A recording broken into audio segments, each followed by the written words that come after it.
안녕하세요. 남아아카데미입니다. 저희 사이트는 국어 내신 대비 학습 자료를 제공하는 사이트입니다. 오늘 강의에서는 2025년, 그러니까 올해 시행된 고1 9월 학평의 독서 지문, 근대 경험론 전통에서의 미학의 전개와 경험으로서 예술 분석을 해보도록 하겠습니다. 자, 이 지문에서는요, 여러분, 이 샤프츠베리라고 하는 이 학자의 그 미에 대한 관점과 이 존 듀이라고 하는 학자의 미에 대한 관점, 그러니까 이 예술을 감상하는 이 미학의 관점에 대해서 좀 비교하면서 보시는 것이 굉장히 중요합니다. 자, 그러면 우선 이 샤프츠베리라고 하는 학자에 대해서 이야기하고 있는 가 지문을 좀 먼저 보도록 할게요. 자, 이 샤프츠베리의 미학은 초월적 신의 존재가 모든 것에 우선한다는 형이상학적 전제를 이제 바탕으로 하고 있다라고 나와 있죠. 그래서 여러분 쉽게 생각하시면 이 샤프츠베리가 그 바라본 미라는 것은 이제 객관적인 아름다움인 건데요. 이제 세상의 아름다움이 신이 만들어 놓은 완벽한 질서 또는 조화 이런 것에서 비롯된다고 보는 거예요. 그래가지고 이 신이 정말 완벽한 비율로 마치 요리를 만든 것처럼 그래서 정말 잘 만든 이 레시피로 만들어진 요리처럼 이 신이 만든 완벽한 그런 세상의 원리이다. 그래서 이것은 이제 개인의 주관적인 뭔가 경험에 의해서 달라지는 것이 아니라 이 대상 자체의 그것 자체에 존재하는 아주 객관적인 속성이다라고 이제 생각을 한 겁니다. 자, 그래서 기본적인 거 먼저 볼게요. 그래서 샤프츠베리의 그 이제 미에 대해서는 객관적인 아름다움이다. 그래서 이제 신이 만든 이제 완벽한 질서와 조화 이런 것들을 얘기한다라고 생각하시면 될 것 같아요. 자, 그래서 여기 보시면 샤프츠베리가 가지고 있는 또 다른 형이상학적 전제는 미의 위계성이다. 그러니까 서열이 있다는 거예요.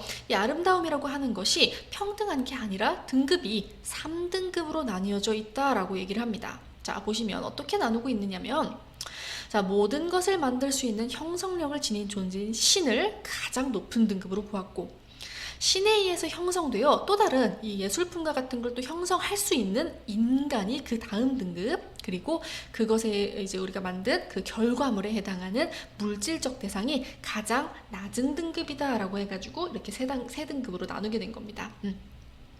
자, 그래서 이렇게 언제나 하위 등급은 언제나 상위 등급으로부터 기인한다. 무슨 말이냐면 신이 인간을 만드셨고, 그리고 이 인간이 이제 예술품을 또 만들잖아요. 그 아래에 있는 예술품은 인간으로부터, 그 상위 등급으로부터 기인을 했다. 이런 식으로 이제 얘기를 하는 거예요. 자, 그래서 그 아름다움에 대해서도 물질적 대상보단 인간이 아름답고 인간보다는 또 신이 더 아름답다라고 하면서 이 미의 위계에 대해서도 샤프츠베리가 이야기를 했습니다.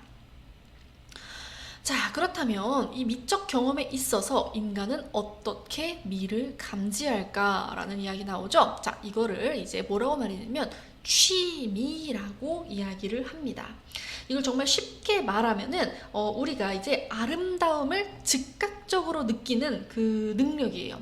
그러니까 이를테면 우리가 아까도 이제 요리로 예시를 들었으니까 또 요리로 예시를 들자면 우리가 어떤 음식을 먹었을 때 그거에 대해서 뭔가 막 생각해서 정하는 게 아니라 딱 먹자마자 맛있다 이렇게 느끼는 거 있잖아요. 그런 타고난 미각. 그래서 여기 나와 있듯이 이성적으로 분석하는 게 아니라 직관으로 아름다움을 즉시 알아차리는 그런 능력을 이제 취미라고 이렇게 제시를 했습니다. 그래서 미를 감각하는 하나의 독립적인 내감이자 미를 판단하는 능력이다. 그래서 이런 취미가 자연적 본능임에도 불구하고 이런 문화권이나 사람에 따라서 이 본능이 왜곡되기 때문에 이러한 미적 판단이 달라질 수 있다고 보았습니다. 그래서 일단 이 취미가 본능이기 때문에 인간의 노력으로 새롭게 얻을 수는 없지만 이런 식으로 본능이 왜곡될 수 있기 때문에 사회적 영향에 따라서 발현되는 양상은 달라질 수 있다라는 거죠. 자, 그래서 여기 취미가 제대로 발현되려면 교육이나 개발이 필요하다라고 얘기를 한 거예요. 자, 다음 취미의 반응이 즉각적이라는 점은 미적 판단이 우리의 이익과 무관한 것임을 시사하는데, 자, 그러면서 무관심성이라는 개념을 제시합니다. 자, 이게 우리가 언뜻 들으면 뭐 미에 관심이 없다는 건가? 이렇게 느낄 수 있지만 그게 아니에요. 뭐냐면 우리가 뭔가를 이렇게 바라봤을 때 그거에 대해서 이거 뭐 어떨까? 이거를 뭐 이렇게 즐기면 어떤 느낌을 가질 수 있을까? 이런 식으로 뭐 생각하는 것 없이, 그런 거 없이 오직 그 예술 자체에만 집중해서 순수하게 감상하는 태도를 말합니다. 자, 그래서 이 무관심성이라고 하는 것은 사적 욕망으로부터 벗어나는 것을 의미한다라고 하고 있죠. 자, 그래서 미적 경험의 주체인 인간이 대상의 도구적 가치에 주목하거나 대상에 대한 소유욕을 갖는 것에서 벗어나 대상 그 자체가 지닌 미적 성질, 즉 내재적 가치에 주목해야 대상의 아름다움을 관조할 수 있다라고 하는 것을 이 무관심성이다라고 하는 것으로 이야기를 한 겁니다. 자, 그래서 여기 나와 있듯이 올바른 미적 태도로서 이 무관심성을 강조한 거예요. 자, 그래서 대충 느낌 어떤 지문인지 이해가 되셨죠? 자, 그래서 신에 의한 아름다움, 이런 걸 이제 객관적인 아름다움을 이야기를 했습니다.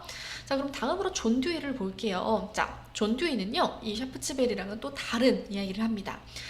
이제 쉽게 얘기를 하자면 이 존 듀이는 경험을 굉장히 중요했어요. 그러니까 우리에게 있어서 예술이라고 하는 것은 박물관에 있는 바로 그 작품 그 자체가 아니라 우리가 그걸 보고 느끼는 하나의 경험을 얘기한다는 거예요. 경험. 그래서 하나의 완결된 경험. 이것이 바로 미다라고 얘기를 한 겁니다. 자, 그럼 한번 같이 볼게요.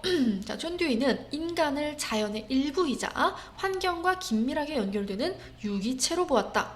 그래서 듀이는 인간을 환경과 분리된 존재가 아니라 이제 상호작용하는 능동적인 존재로 파악하면서 그런 이제 경험의 주체가 된다라고 얘기를 한 거예요. 자, 그래서 이러한 과정들을 반복하면서 우리가 경험을 생성한다. 자, 그래서 우리가 아까 얘기한 것처럼 이 경험을 이루는 행위들, 그래서 이것을 우리가 이제 하나의 경험이라고 하는데요. 이 하나의 경험이 이제 바로 미라는 것을 좀 얘기를 할 겁니다. 자, 듀이는 이렇게 경험을 이루는 각 행위가 서로 긴밀히 연결되어 경험이 완결되면 하나로 통합된 단일체가 된다고 말했다. 자, 하나의 경험이 단일체가 될 수 있는 것은 질성으로 묶여있기 때문이다. 자, 질성이 무엇이냐? 이게 나옵니다. 경험 주체가 어떠한 경험 상황에서 직접 포착하는 것으로 경험 상황만이 가진 고유하며 독특한 성질을 말한다. 자, 무슨 말이냐면요. 아까도 말씀드렸지만 그 작품 자체에 있는 그 예술성이 아니라 그것이 이제 우리가 그것을 감상하거나 또는 경험하거나 할 때 거기에서 느낄 수 있는 그 개개인만의 분위기나 또는 그런 뭔가 느끼는 감정 같은 거라는 거예요. 그러니까 정말 주관적이라는 거죠. 그래서 우리가 똑같은 작품을 보고도 서로 다른 느낌을 받을 수 있잖아요. 그래서 동일한 상황이라도 이 경험하는 사람에 따라서 다르다라는 것을 말하고 있는 겁니다. 그러니까 아까 전에 샤프츠베리는 객관적인 아름다움에 대해서 얘기를 했었잖아요. 그거랑은 반대되는 얘기인 거죠. 자, 그래서 듀이는 예술도 하나의 경험이라는 차원에서 설명한다. 그래서 작품을 창작하는 과정에서 스스로가 감상자로서의 관점을 지녀야 한다. 그래서 이거 창작자 역시도 감상자로서의 관점을 가져야만 한대요. 그래서 이걸 통해서 감상자가 어떠한 경험을 갖게 될 것인가에 더 주목을 해야 한다. 그래서 이 작품의 창작 과정에 대해서도 이것을 이제 감상자의 경험에 대해서 좀 생각을 하면서 만들어야 된다는 거죠. 자, 또한 그러면 감상자도 창작자가 작품을 실제로 만든 행위에 견줄 만한 자기만의 경험을 창조해야 된다. 그러니까 즉 이걸 그냥 수동적으로 받아들이는 것이 아니라 어떤 작품을 감상할 때 능동적으로 감상을 해야 한다는 그런 창조적인 과정에 대해서 얘기하고 있는 겁니다. 자, 그래서 이러한 예술 작품은 이제 의미와 가치가 고정된 것이 아니라 감상자의 문화적, 시대적 배경 등에 따라 달라질 수 있다라고 하는 점을 이야기를 했어요. 자, 그러면 이것과 관련해서 우리 같이 문제 빨리 풀어보도록 하겠습니다. 자, 우리는 그럼 13번 문제 풀어보도록 할게요. 여러분들은 영상 잠시 일시정지하고 문제를 풀어봐 주시기 바랍니다. 자, 가와나의 핵심 주장에 대한 비교 분석으로 가장 적절한 것은 같이 한번 답 볼게요.